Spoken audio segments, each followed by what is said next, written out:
Coucou tout le monde, me revoici dans une nouvelle vidéo pour vous faire, j'ai rien préparé, c'est le bordel, à nouveau 5 ans de réflexion.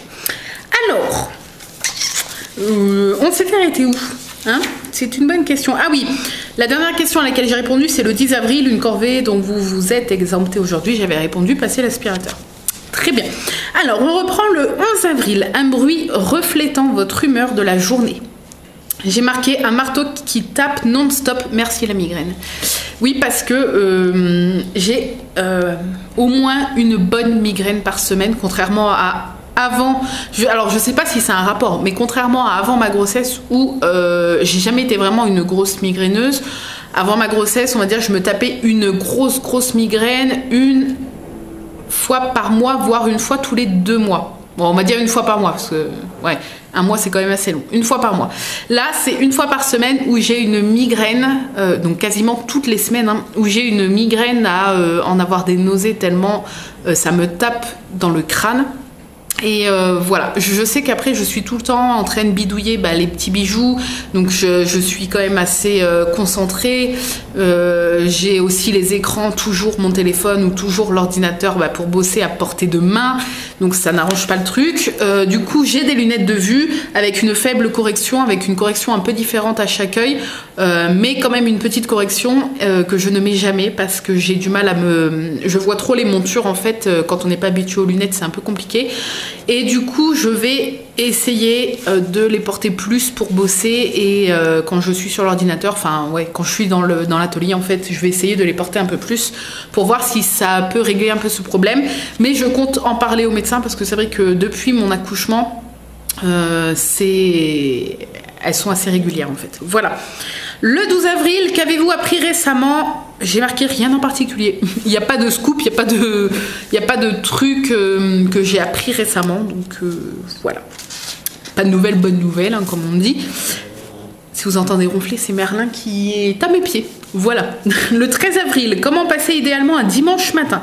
J'ai marqué une grasse mat en amoureux et à 10h aller chercher bébé pour un câlin à 3 dans le lit.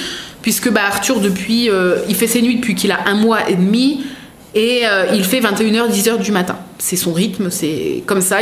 Si à part la seule fois où il a été malade en 1 an, où il a fait 39,5 de fièvre et du coup on l'a gardé vers nous la nuit pour être sûr que la fièvre descende bien et tout, mais sinon voilà, là il a eu 13 mois, en 13 mois il a toujours fait 21h, 21h30, ça dépend des fois, mais entre 21h, 21h30, 10h du matin. Donc voilà, du coup un dimanche matin, un bon dimanche matin idéal, c'est d'aller le chercher à 10h quand on se réveille. C'est mon chéri qui y va souvent parce que sinon en semaine c'est tout le temps moi qui réveille Arthur parce que mon chéri est déjà parti depuis longtemps. Et du coup le week-end, mon chéri aime bien aller le chercher le matin et puis Arthur est super content quand il voit que c'est son papa et que c'est pas moi, ça le change. Et du coup mon chéri le descend, on fait un câlin, on lui donne le biberon dans le lit avec nous et tout, enfin voilà. Pour moi, c'est ça un dimanche matin idéal. Le 14 avril, si vous pouviez acquérir un don sans effort, que choisiriez-vous? J'ai répondu le dessin. Et là, ceux qui me suivent depuis pas mal de temps et qui savent que je dessine un petit peu vont se dire mais qu'est-ce qu'elle raconte? Oui, parce que je dessine pas trop mal, on va dire, mais j'aimerais vraiment savoir dessiner extrêmement bien. Donc voilà, si je pouvais acquérir un don sans effort, ce serait le dessin. J'aimerais en fait dessiner beaucoup mieux parce que j'ai de très grosses lacunes, notamment sur les perspectives, les choses comme ça, et j'aimerais vraiment savoir dessiner mieux. Alors après je pourrais y travailler pour m'améliorer, j'ai pas trop le temps honnêtement, mais voilà, ça serait ça. Le 15 avril, quel personnage célèbre aimeriez-vous interviewer? Alors, avant de répondre à cette question, je précise quand même que je suis pas du tout groupie envers personne. Alors, il y a des gens que j'aimerais bien rencontrer au moins une fois dans ma vie, mais très peu. Ça se compte sur les doigts d'une main et encore très très peu, et je suis pas, en fait je serais trop timide pour, je pense, interviewer quelqu'un et rencontrer quelqu'un de célèbre, parce que là oui on parle bien de quelqu'un de célèbre, mais après voilà, si je devais répondre honnêtement à cette question, j'ai répondu Tim Burton. Mais encore faudrait-il que je parle couramment en anglais, parce que sinon je serais tellement mal à l'aise d'avoir préparé mes questions, de les avoir apprises par cœur pour pouvoir lui parler, et puis de pas être sûr de comprendre ce qu'il me dit. Alors après il peut toujours avoir un traducteur et tout, mais c'est vrai que j'aimerais bien lui parler directement comme je parle là en français. Et voilà, j'aurais tellement le stress en fait de ce barrage de la langue, j'aurais tellement l'angoisse, parce que c'est quelqu'un que j'admire énormément. Je suis, comment je pourrais vous dire ça, je ne suis fan de personne à part lui, et encore fan pour moi ça veut dire être fanatique, et c'est pas le cas. Je suis pas fanatique, groupie, gaga, genre je vais voir quelqu'un de célèbre, je vais lui courir après en pleurant, en hurlant. Je suis pas du tout comme ça, au contraire, je suis tellement réservée auprès des personnes connues et timides que j'arriverais pas à être comme ça, puis j'aurais trop peur de les saouler en fait. Mais voilà, si je devais répondre à cette question, si je parlais couramment anglais et que j'aurais pas ce stress qui ferait barrière, ça serait Tim Burton. Voilà, parce que j'aurais plein de choses à lui demander, j'aurais plein de... Je sais pas, son univers est tellement, pour moi, parfait, génial, que j'aurais tellement de choses à lui dire, tellement de questions à lui poser, et voilà, ça serait ça. Mais il y a la barrière du stress et la barrière de la langue, et pour moi, c'est impossible.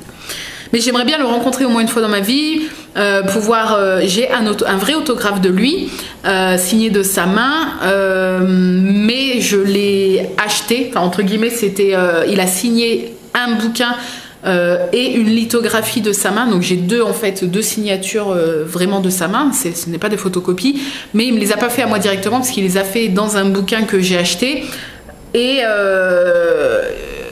il a signé la lithographie qui était dans le bouquin. Donc ce bouquin-là, je l'avais acheté quand il y a eu l'exposition Tim Burton à Paris à la Cinémathèque.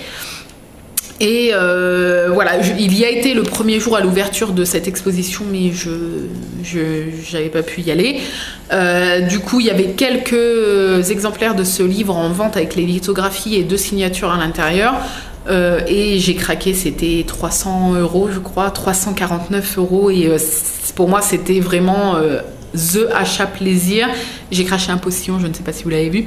C'est the achat plaisir, c'était vraiment le gros craquage de slip quoi, mais ça me fait tellement plaisir d'avoir la lithographie. D'ailleurs, quand on aura refait le salon, il faudra que je l'accroche.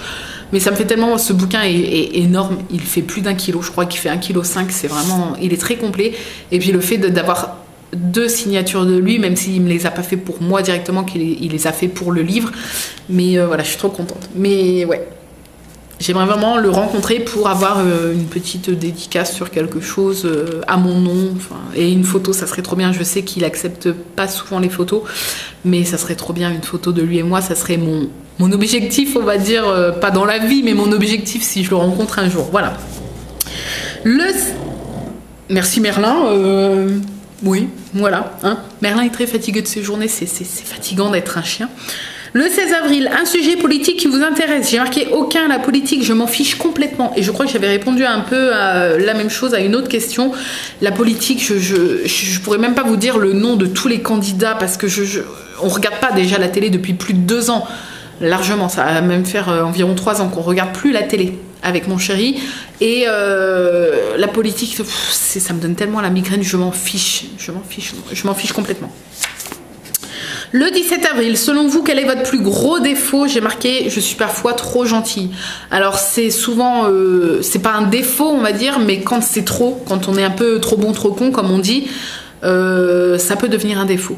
Voilà, j'en ai d'autres, hein, mais on va dire que mon plus gros, je pense que ça serait peut-être ça. Et pour finir, le 18 avril, donc jour où je filme cette vidéo, un problème que vous avez résolu. J'ai marqué rien en particulier, parce que je touche du bois, hein. J'ai pas vraiment de bois autour de moi, parce que je suis même pas sûre que ma table ça soit du vrai bois, hein.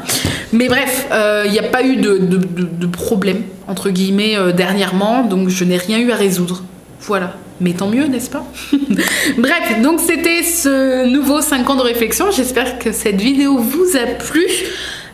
Pour ces vidéos-là, je vous retrouve grosso modo dans une bonne semaine. Et puis voilà, je vous fais plein de bisous et je vous dis à très très vite. Bye bye.